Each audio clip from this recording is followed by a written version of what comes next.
Tesla built more cars in June than any prior month in the company's history. But those numbers are nowhere near where the company wants to be. Now, with troubles at Tesla's factories in Berlin and Shanghai, the EV maker will pause vehicle production for a considerable amount of time. According to Automotive News, Tesla's German factory will pause production for 2 weeks in mid-July to iron out problems with vehicle assembly.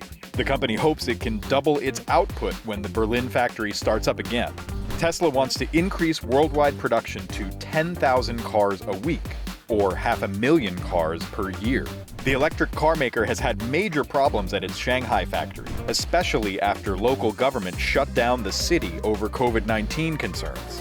Thousands of Tesla workers spent 24 hours a day at the Shanghai factory, sleeping on the factory floor to make sure car production could continue despite the city lockdown. Eat, sleep, and build Teslas. For more car industry news, check out Jalopnik.com.